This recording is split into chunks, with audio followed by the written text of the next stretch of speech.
Hi! This is Subhan. ఈ సెషన్‌లో వచ్చేసి స్టెప్ బై స్టెప్ ఇన్‌స్ట్రక్షన్స్ అంటే ఏంటో చూద్దాం. సో, ఇందులో ఉన్న టాపిక్స్ చూసే ముందు మనము స్టెప్ బై స్టెప్ ఇన్‌స్ట్రక్షన్స్ అనే కాన్సెప్ట్ అంటే ఏంటో తెలుసుకుందాం. ఓకే. సో, ఇక్కడ ఎప్పుడైనా ఒక సాఫ్ట్‌వేర్ అనే ఎంప్లాయీ ఒక డివైస్‌కి ఇన్‌స్ట్రక్షన్స్ అంటే ప్రోగ్రామింగ్ ఎలా ఇవ్వాలి అంటే ఒక స్టెప్ బై స్టెప్ మేనర్‌లో ఇవ్వాలన్నమాట. ఎలా పడితే అలా తారుమారుగా ఇస్తే అది తీసుకోదన్నమాట. అదెలానో ఒక ఎగ్జాంపుల్ ద్వారా మీకు అర్థమయ్యేటట్టు చెప్తాను. ఇక్కడ సపోజ్ తారుమారుగా ఒక ఎగ్జాంపుల్ తీసుకుందాం. అది ఏంటి ఇక్కడ ఒక మార్కెట్ దగ్గర ఆగు. సెకండ్ వన్ నాకు తెచ్చివ్వు. థర్డ్ వన్ వైనగర్ ద్వారా వెళ్ళు. Fourth one KG tomato, KG మిర్చి కొను. ఫిఫ్త్ వన్ మనీ తీసుకో. ఫైనల్లీ బ్యాగ్ తీసుకో.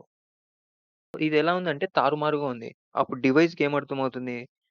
డివైస్‌కి అర్థం కాక తారుమారుగా ఇచ్చావు కాబట్టి ఒక స్టెప్ బై స్టెప్ మేనర్ లేదు కాబట్టి డివైస్ ఏం అర్థం చేసుకుంటుంది? ఒక ఎర్రర్‌గా అర్థం చేసుకుంటాను. ఒక ఎర్రర్‌గా తీసుకుంటుందన్నమాట. దానికి అర్థం కాదన్నమాట. ఎర్రర్‌గా తీసుకుంటుంది. ఆ ఎర్రర్ అనేది అవుట్‌పుట్‌గా చూపిస్తుంది మనకి. ఓకే. అదే ఇక్కడ స్టెప్ బై స్టెప్ మేనర్ చూసుకుంటే ఒక బ్యాగ్ తీసుకో. తర్వాత మనీ తీసుకో. వైనగర్ ద్వారా వెళ్ళు. మార్కెట్ దగ్గర ఆగు. కేజీ టమాటో, కేజీ మిర్చి కొను. అవి తెచ్చి నాకివ్వు. ఇక్కడ ఎలా ఉంది? దీనికి చాలా డిఫరెన్స్ ఉందన్నమాట. ఇక్కడ తారుమారుగా ఉన్నాయి ఇన్‌స్ట్రక్షన్స్. ఇక్కడ కరెక్ట్ వేలో ఉన్నాయి. సో, ఇక్కడ అవుట్‌పుట్ ఏం చూపిస్తుంది? ఇక్కడ కరెక్ట్‌గా ఇన్‌స్ట్రక్షన్స్ ఉన్నాయి గదా! ఇక్కడ అవుట్‌పుట్ ఏం చూపిస్తుంది? సక్సెస్‌ఫుల్‌గా చూపిస్తుంది అవుట్‌పుట్. సో, ఇక్కడ ఎర్రర్ అని చూపిస్తుంది. ఇదన్నమాట. అర్థమైందా? స్టెప్ బై స్టెప్ ఇన్‌స్ట్రక్షన్స్ అంటే. ఓకే. సో, ఇక లేట్ లేకోకుండా టాపిక్స్‌లోకెళ్దామా?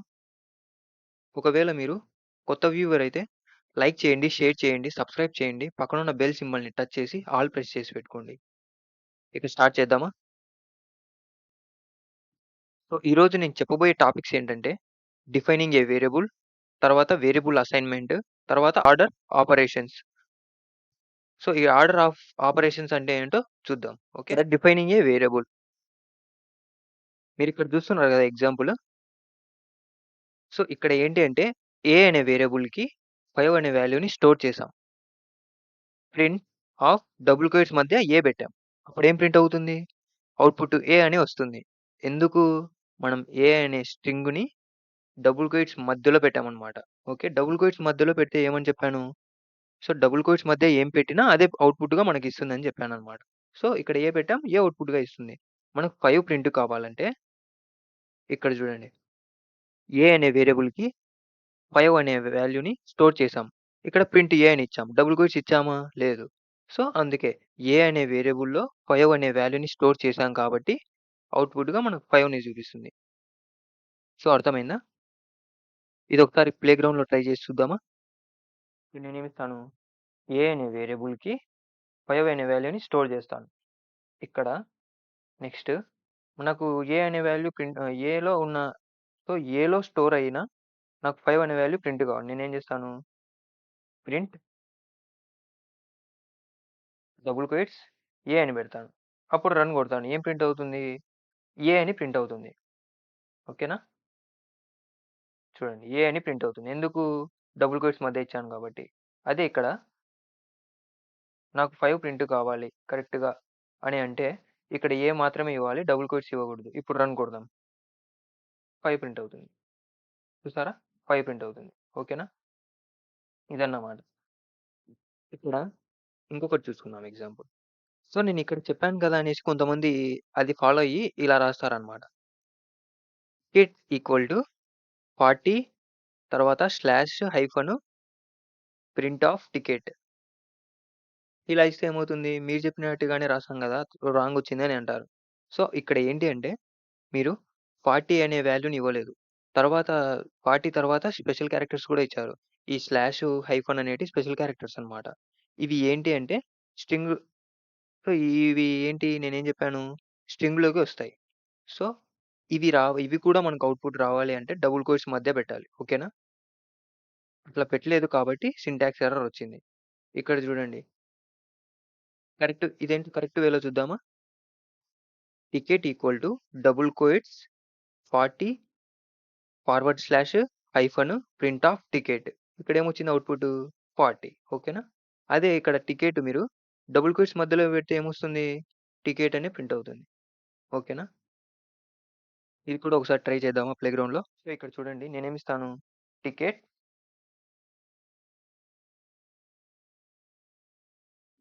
Equal to party slash hyphen ఇస్తాను. ఎంటర్ ప్రింట్ టికెట్ అని కొడతాను. ఏం ప్రింట్ అవుతుంది? ఎర్రర్ వస్తుంది. సో, చూసారా? ఇక్కడ ఇన్వాలిడ్ సింటాక్స్ అని చూపిస్తుందన్నమాట ఇక్కడ. సో, నేనేం చేస్తాను ఇక్కడ కొంచెం మోడిఫికేషన్ చేస్తాను ఇక్కడ. ఇక్కడ ఈ స్లాష్, హైఫన్ అనేటి స్పెషల్ క్యారెక్టర్స్ కాబట్టి సో, ఇలాంటివి దీనిని స్ట్రింగ్స్ అంటారు కాబట్టి డబుల్ క్వోట్స్ మధ్యలో రాయాలి. ఇప్పుడు కరెక్ట్‌గా వస్తుంది చూడండి.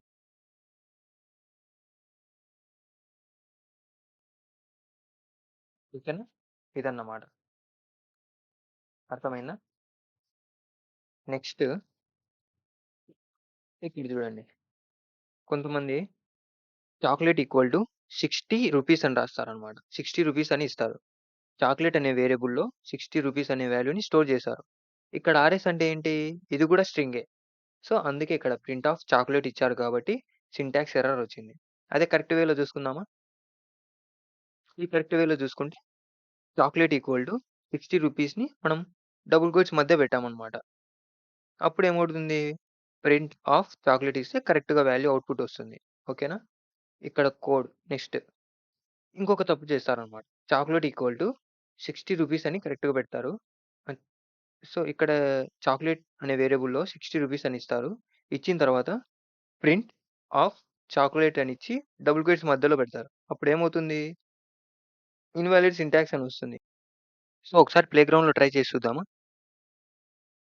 చాక్లేట్ లేకోకుండా ఇదే తీసుకుందాం. ఇక్కడ ఏం చేస్తాను? రూపీస్ అని పెడతాను. అప్పుడేం ప్రింట్ అవుతుంది? 40 రూపీస్ అని కరెక్ట్‌గా ప్రింట్ అవుతుంది. అదే ఇక్కడ డబుల్ క్వోట్స్ తీస్తానన్నమాట. అప్పుడేమొస్తుంది నాకు? ఎర్రర్ చూపిస్తుంది. రన్. ఓకేనా? ఇదన్నమాట. Next, next variable assignment. ఇక్కడ వేరియబుల్ అసైన్‌మెంట్ ఏంటంటే ఫస్ట్ వన్ వచ్చేసి ఇప్పుడు స్టెప్ బై స్టెప్ ఇన్‌స్ట్రక్షన్స్ నేను చెప్పాను కదా! ఫస్ట్ ఎగ్జాంపుల్ ఇక్కడ చూడండి. ఏకి 2 అనే వాల్యూని అసైన్ చేశాను. ప్రింట్ ఏ ఇచ్చాను. తర్వాత ఏ అనే వేరియబుల్‌లో 4 స్టోర్ చేశాను. ప్రింట్ ఆఫ్ ఏ ఇచ్చాను. అప్పుడేం ప్రింట్ అవుతుంది అవుట్‌పుట్ నాకు? దీనికి ఈ ఏకొచ్చేసి ఈ2 ప్రింట్ అవుతుంది. ఈ ఏకొచ్చేసి 4 ప్రింట్ అవుతుంది. ఓకేనా? సీక్వెన్స్ కరెక్ట్‌గా ఉంది. ఓకేనా? నోట్ నోట్ చేసుకోండి ఇక్కడ. Sequence is correct. తర్వాత నెక్స్ట్ ఏ అనే వేరియబుల్‌కి 2 ఇచ్చాను. ఏ అనే వేరియబుల్‌కి మళ్ళీ 4 ఇచ్చాను. ఇక్కడేం చేస్తున్నాను? ప్రింట్ ఏ అని తర్వాత ఇస్తున్నాను. ఇక్కడ ఇవ్వట్లేదు మధ్యలో తర్వాత ఇస్తున్నాను. ఏం ప్రింట్ అవుతుంది? 4 ప్రింట్ అవుతుంది. ఓకేనా? Sequence is incorrect. ఎందుకు అంటే ఇక్కడ ఏ వచ్చేసి ఏమనుకుంటుందంటే దీని పైన ఉండేది దీని అప్‌డేటెడ్ వాల్యూ అని ఎప్పుడైనా అనుకుంటుంది. ఓకేనా? అప్‌డేటెడ్ వాల్యూ అని అనుకుంటుంది. సో, అందుకే 2 ప్రింట్ అయింది. ఇక్కడ ఏ పైన ఏముంది? ఏ ఈక్వల్ టు తీసుకోదు. మళ్ళా ఏని ఏం చేసాం మనము? ఏ ఈక్వల్ టు 4గా ఇచ్చాం. ఓకేనా? సో, అప్పుడు ఏమనుకుంటుంది? ఏమనుకుంటుంది? ఏ మళ్ళీ అప్‌డేట్ చేశాడు కాబట్టి 4 ప్రింట్ అవుతుంది. ఓకేనా? Sequence is correct. ఇక్కడ ఏ ఈక్వల్ టు 2 ఇచ్చాను. తర్వాత మళ్ళా ఏని అప్‌డేట్ చేశానన్నమాట. ఏ ఈక్వల్ టు 4. అప్పుడు ఈ 2ని తీసుకోదన్నమాట. సో, అప్పుడు ఈ 2ని తీసుకోదు. ఈ ఏ ఈక్వల్ టు 4ను మాత్రమే తీసుకుంటది. మీరు ఎన్ని ప్రింట్‌లైనా రాయండి. ప్రింట్ ఏ అని కొట్టారంటే ఈ ఫస్ట్ ప్రింట్ ఏ వచ్చేసి 4 తీసుకుంటుంది. సెకండ్ ప్రింట్ ఏ వచ్చేసి 4 తీసుకుంటుంది. ఓకేనా? నెక్స్ట్ ఇక్కడ కొన్ని ఎగ్జాంపుల్స్ తీసుకుందాం. ఏ ఈక్వల్ టు 2 ఇచ్చాను. తర్వాత బి ఈక్వల్ టు 3 ఇచ్చాను. నెక్స్ట్ వచ్చేసి ఏం చేశాను? ఏ ఈక్వల్ టు బి ఇచ్చాను. ఏ ఈక్వల్ టు బి అంటే ఏంటి? ఇదేనా? బి ఈక్వల్ టు 3 అంటే బిలో ఉన్న వాల్యూ 3 వచ్చేసి ఏలో స్టోర్ అవుతుంది. అప్పుడు ప్రింట్ ఏ అంటే ఏమవుతుంది? 3 ప్రింట్ అవుతుంది. ప్రింట్ బి అంటే 3 ప్రింట్ అవుతుంది. ఓకేనా? నెక్స్ట్ సెకండ్ వన్ వచ్చేసి ఏ ఈక్వల్ టు 2 ఇచ్చాము. బి అనే వేరియబుల్‌లో 4 స్టోర్ చేసాము. తర్వాత next C equal to A plus B అన్నాం. ఏ ప్లస్ బి అంటే ఏంటి? ఏలో ఏం స్టోర్ అయింది? 2 అంటే 2 ప్లస్ బిలో ఏం స్టోర్ అయింది? 4. 2 ప్లస్ 4 అంటే 6. అంటే సి వాల్యూ అప్పుడు ఏమైతది? 6 అయితది. సో, ఇక్కడ ప్రింట్ ఏ వచ్చేసి 2, ప్రింట్ బి వచ్చేసి 4. ప్రింట్ సి వచ్చేసి 6 ఓకేనా? నెక్స్ట్ ఇక్కడ ఆపరేటర్స్ ఇచ్చాం. ఫస్ట్ వన్ వచ్చేసి ఏ ఈక్వల్ టు 2 + 3 అని ఇచ్చాం. తర్వాత బి ఈక్వల్ టు 2 × 3 అని ఇచ్చాం. తర్వాత సి ఈక్వల్ టు 4/2. ఇక్కడ ఏ వాల్యూ వచ్చేసి 5. ఇదో ఇక్కడ చూడండి. ఏ వాల్యూ వచ్చేసి 5, బి వాల్యూ వచ్చేసి 6, తర్వాత సి వాల్యూ వచ్చేసి 2 అన్నమాట. 2.0 ఓకే. ఇదన్నమాట.